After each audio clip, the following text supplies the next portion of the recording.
Good evening student, स्वागत है आपका अपने YouTube channel the way of chemistry पर। आज हम लोग फिर से कुछ इम्पोर्टेंट टॉपिक्स की चर्चा करेंगे। एक क्वेश्चन जो अक्सर केमिस्ट्री में बोर्ड एग्जाम में पूछा जाता है वो जैव अणु चैप्टर से संबंधित है। कार्बोहाइड्रेट क्या है, इनका वर्गीकरण कैसे किया जाता है। सबसे पहले कार्बोहाइड्रेट क्या है। कुछ ऐसे कंपाउंड्स होते हैं जिनका सामान्य सूत्र CH2O होता है। कार्बोहाइड्रेट, इन्हीं के आधार पर इनका नामांकन किया गया। हालांकि ऐसे भी कुछ हैं जो इस फॉर्मूले पर बेस्ड नहीं होते हैं, लेकिन मैक्सिमम जो कार्बोहाइड्रेट होते हैं वो इस फॉर्मूले पर बेस्ड होते हैं। तो कार्बोहाइड्रेट नामांकन के पीछे यह फॉर्मूला उत्तरदायी है, CH2O अर्थात कार्बो और हाइड्रेट। प्रकृति में ये जैव अणु बनते कैसे हैं, अर्थात कार्बोहाइड्रेट एक प्रमुख जैव अणु है जिनका सामान्य सूत्र CH2O होता है और ये प्रकृति में बनते हैं प्रकाश संश्लेषण की प्रक्रिया के माध्यम से। अर्थात प्रकृति में कार्बोहाइड्रेट का निर्माण फोटोसिंथेसिस अर्थात प्रकाश संश्लेषण से होता है। इसका आंसर होगा कार्बोहाइड्रेट वे प्रमुख जैव अणु हैं जिनका सामान्य सूत्र CH2O होता है। ये प्रकाश संश्लेषण की प्रक्रिया के द्वारा प्रकृति में निर्मित होते हैं। ये सभी जीवधारियों की ऊर्जा के सबसे अच्छे स्रोत होते हैं।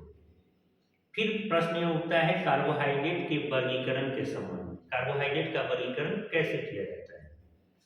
सर्वप्रथम कार्बोहाइड्रेट को दो भागों में बांटा जाता है। पहला शुगर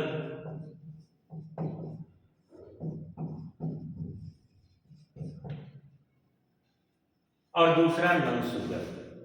फिर शुगर किसे कहते हैं, वे कार्बोहाइड्रेट जो स्वाद में मीठे होते हैं उन्हें शुगर कहा जाता है। शुगर को पुनः बांटा जाता है मोनोसेकेराइड, डाइसेकेराइड और ओलिगोसेकेराइड।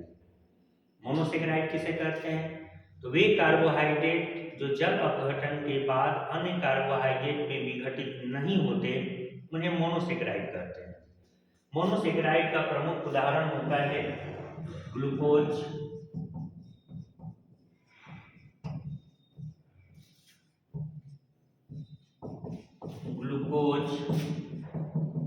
Fructose, galactose. ये सभी के सभी हेक्सोज हैं क्योंकि इनमें 6 कार्बन होता है। तो सर्वप्रथम कार्बोहाइड्रेट को बांटते हैं दो भागों में, शुगर और नॉन शुगर। शुगर वे कार्बोहाइड्रेट हैं जो स्वाद में मीठे होते हैं और इन्हें पुनः बांटते हैं हम लोग 3 भागों में।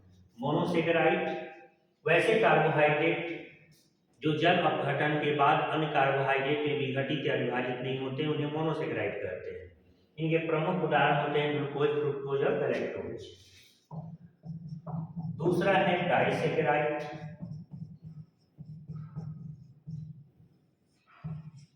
डाइसेकेराइड भी शुगर है। डाइसेकेराइड की परिभाषा होती है वे कार्बोहाइड्रेट जो जल अपघटन के बाद 2 की संख्या में मोनोसेकेराइड में विघटित होते हैं। इनके प्रमुख उदाहरण हैं सुक्रोज, लैक्टोज, माल्टोज। और इसका तीसरा प्रकार है ओलिगोसेकेराइड।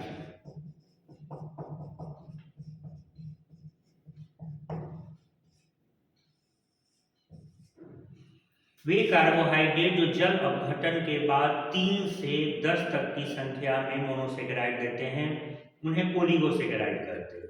इनका एक प्रमुख उदाहरण है रैफिनोज।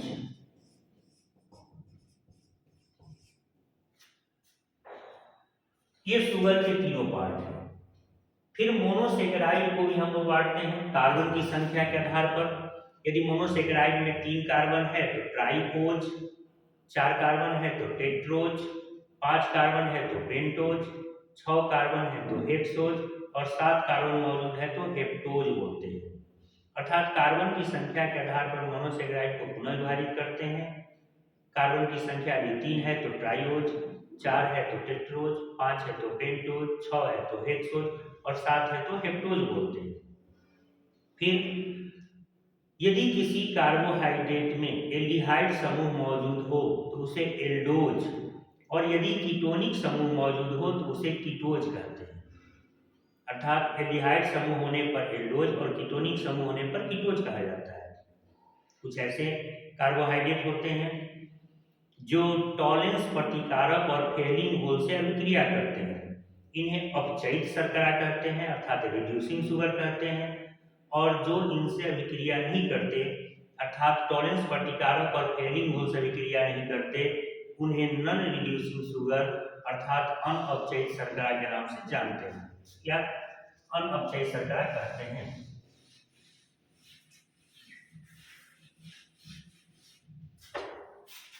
इसका दूसरा प्रकार है नॉन शुगर, जिसे पॉलीसेकेराइड भी कहते हैं।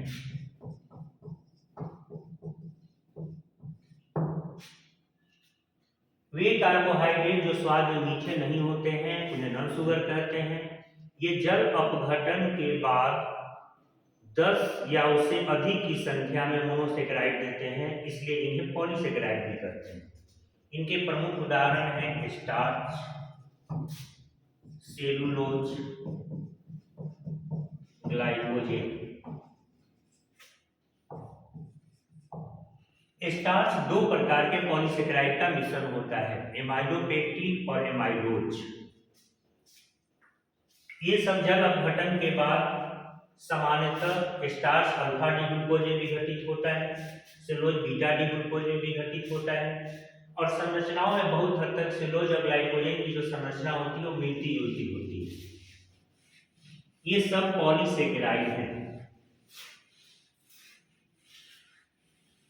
समान स्तर पे हम लोग कह सकते हैं कि कार्बोहाइड्रेट पॉलीहाइड्रोक्सी एल्डिहाइड या पॉलीहाइड्रोक्सी कीटोन होते हैं। इनमें पॉलीहाइड्रोक्सी अर्थात OH समूह होता है और एल्डिहाइड समूह या फिर कीटोन समूह मौजूद होता है। फिर वर्गीकरण का ये आधार है या सबसे पहले तो स्वाद के आधार पर है, शुगर और नॉन शुगर के आधार पर। तो एक सवाल यहाँ से उत्पन्न होता है, क्या कार्बोहाइड्रेट ही स्वाद में मीठे होते हैं? उत्तर है नहीं। कुछ ऐसे भी पदार्थ हैं जो कार्बोहाइड्रेट नहीं है लेकिन वे स्वाद में मीठे होते हैं, इन्हें कृत्रिम मधुरक कहा जाता है। इसके बाद एक सवाल है जो अक्सर ऑब्जेक्टिव में पूछा जाता है कि सबसे मीठा कार्बोहाइड्रेट कौन है? सबसे मीठा कार्बोहाइड्रेट होता है फ्रुक्टोज।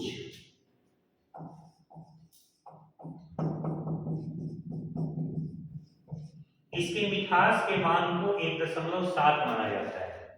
दूसरे नंबर पर जो कार्बोहाइड्रेट सबसे ज्यादा मीठा होता है वो है सुक्रोज अर्थात चीनी।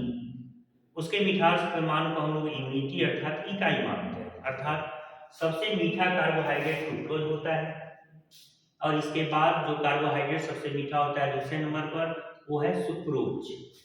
ये सवाल अक्सर ऑब्जेक्टिव में पूछे जाते हैं। सुक्रोज अनअपचयित शर्करा अर्थात नॉन रिड्यूसिंग शुगर का भी उदाहरण है। एक सवाल इससे और पूछा जाता है, म्यूटा रोटेशन क्या है?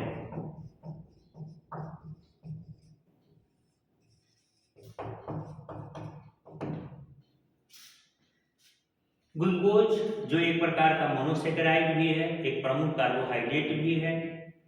यह ग्लूकोज दो प्रकार के समान समावयवों में प्राप्त होता है जिन्हें एनोमर कहते हैं। अल्फा डी ग्लूकोज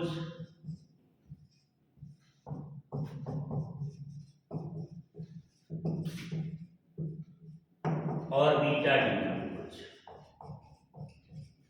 इनका जो विशिष्ट घूर्णन है वह अलग अलग होता है।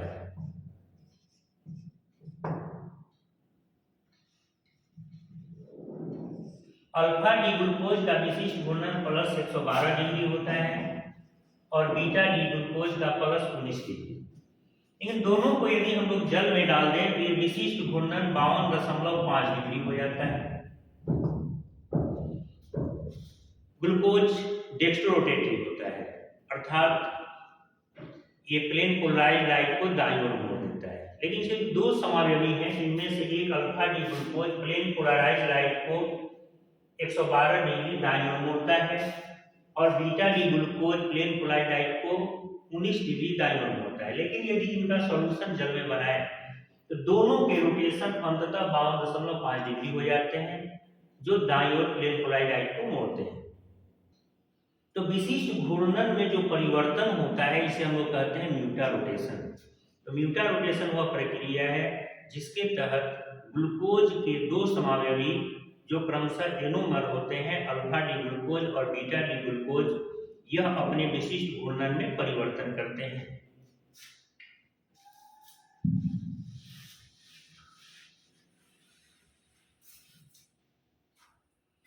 इसके बाद एक सवाल पूछा जाता है कि सुक्रोज के जल अपघटन से कौन कौन से प्रतिफल प्राप्त होते हैं। उत्तर है सुक्रोज के जल अपघटन से अल्फा डी ग्लूकोज और बीटा डी फ्रुक्टोज प्राप्त होता है। ऑब्जेक्टिव के ही सवाल पूछे जाते हैं, लैक्टोज के जल अपघटन से क्या मिलता है।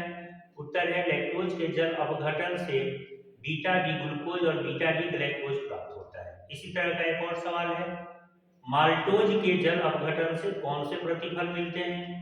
उत्तर है माल्टोज के जल अपघटन से अल्फा डी ग्लूकोज के दो अणु मिलते हैं।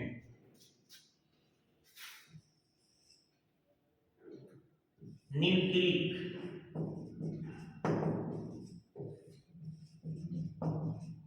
अम्ल या नाभिकीय अम्ल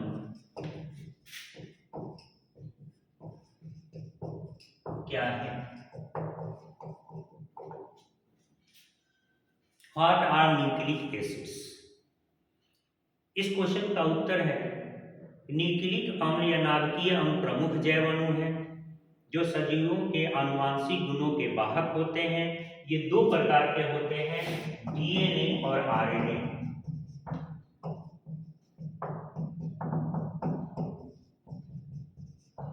डीएनए का पूरा नाम डीऑक्सी रिबोन्यूक्लिक एसिड है, जबकि आरएनए का पूरा नाम रिबोन्यूक्लिक एसिड है।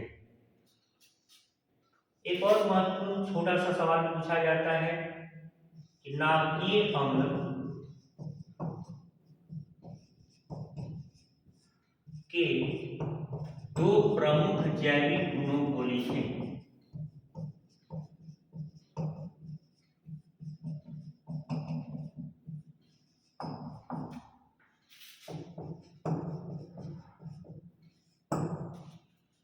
नाभिकीय अम्ल के दो प्रमुख जैविक गुण हैं।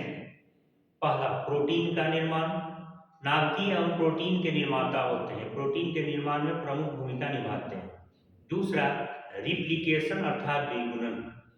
प्रत्येक नाभिकीय अम्ल अपने जैसे दो नए नाभिकीय अम्ल के निर्माण करने में सक्षम होता है। इन दो नए बनने वाले नाभिकीय अम्लों में एक पुरानी कड़ी और एक नई कड़ी होती है और यही कारण है कि आनुवांशिक गुणों के वाहक होते हैं।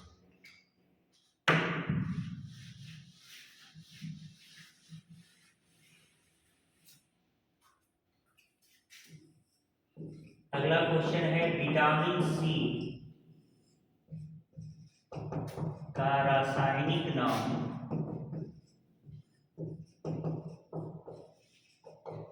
क्या है।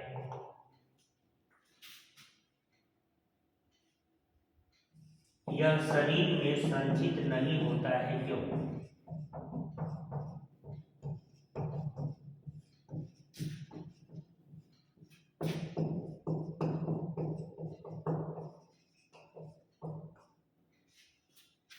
विटामिन सी का रासायनिक नाम एस्कॉर्बिक अम्ल होता है।